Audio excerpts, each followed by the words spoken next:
بسم اللہ الرحمن الرحیم۔ السلام علیکم ورحمۃ اللہ۔ اسٹیبلشمنٹ کی جانب سے پیپلز پارٹی کے خلاف ایک بہت ہی تباہ کن قسم کا فیصلہ کیا گیا،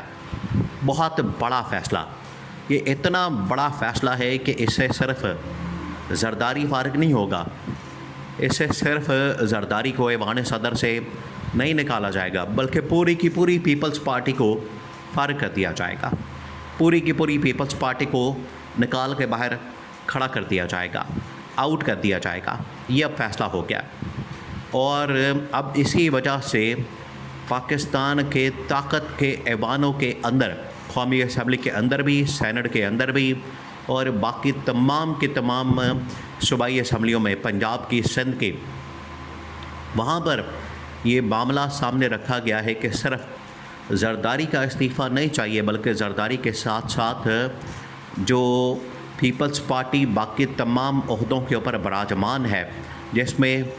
سیکنڈ ٹاپ کا جو ڈیزگنیشن عہدہ ہے وہ ہے چیئرمین سینٹ، جو کہ اس وقت یوسف رضا گیلانی کے پاس موجود ہے۔ تو یہ دونوں استعفے اب ڈیمانڈ کیے جا رہے ہیں، اور قومی اسمبلی کے اندر بھی، اور پنجاب اسمبلی کے اندر بھی، اور ایون کہ سندھ اسمبلی، جہاں پر ان کی اپنی گورنمنٹ ہے، جہاں پر ان کی اپنی حکومت ہے، وہاں پر بھی دونوں سے استعفیٰ ڈیمانڈ کیا جا رہا ہے،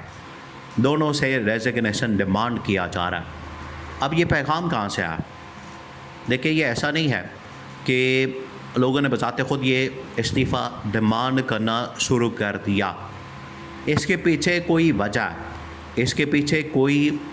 ریزن ہے، اس کے پیچھے کسی نہ کسی کا گرین سگنل ہے، اس کے پیچھے کسی نہ کسی کا اشارہ ہے، کسی نے آنکھ ماری ہے، اس کے بعد ہی یہ پاسبل ہوا کہ یہ پیغام نکلا۔ دیکھیں، پہلے تو بات ہو رہی تھی بجٹ سے پہلے، جب، اور یہ آج سے نہیں، یہ تقریباً کوئی 1 سال ہو گیا ہے، ایوان صدر کے اوپر اس وقت field marshal army chief general Asim Munir کی نظر ہے، اسٹیبلشمنٹ کی نظر ہے۔ ان کو پتہ ہے کہ ایوان صدر میں جائے بغیر یہ کام نہیں ہو سکتا۔ انٹرنیشنل لیول کے اوپر جب آپ نے بطور آرمی چیف جانا ہے تو آپ کی عزت اور پروٹوکول کچھ اور ہوگا، لیکن جب آپ بطور سربراہ مملکت جائیں گے تو آپ کا پروٹوکول، آپ کا وہاں پر آنا جانا کسی اور طریقے سے ہوگا۔ تو یہ بات اسٹیبلشمنٹ کو سمجھ آ گئی،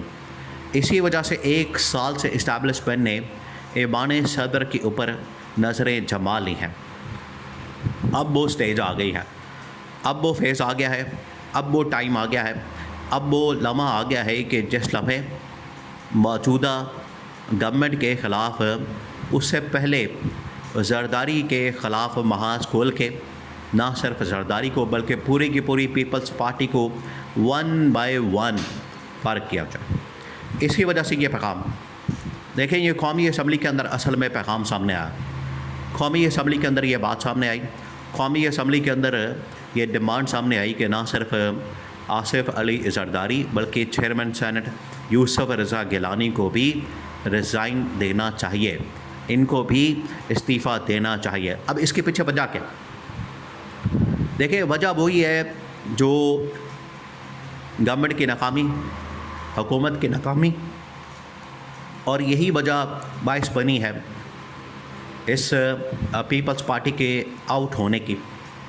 جب گورنمنٹ اس وقت مکمل طور پر فیل ہے تو پیپلز پارٹی اس میں کیا 2 نمبری کرتی۔ اب آپ ان کی ذرا 2 نمبری چیک کریں، آپ ذرا امیجن کریں کہ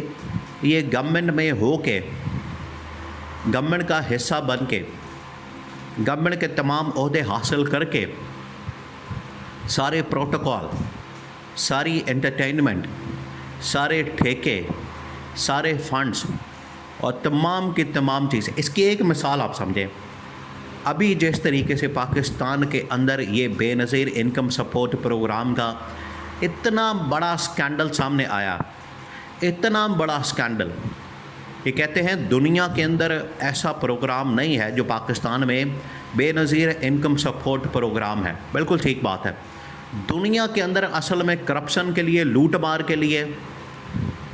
دیہڑی لگانے کے لیے، اپنے لوگوں کو نوازنے کے لیے اتنا بڑا پروگرام بالکل نہیں ہے۔ یہ بات بالکل ٹھیک ہے، لوٹ مار کا پروگرام اتنا بڑا کسی کے پاس نہیں ہے۔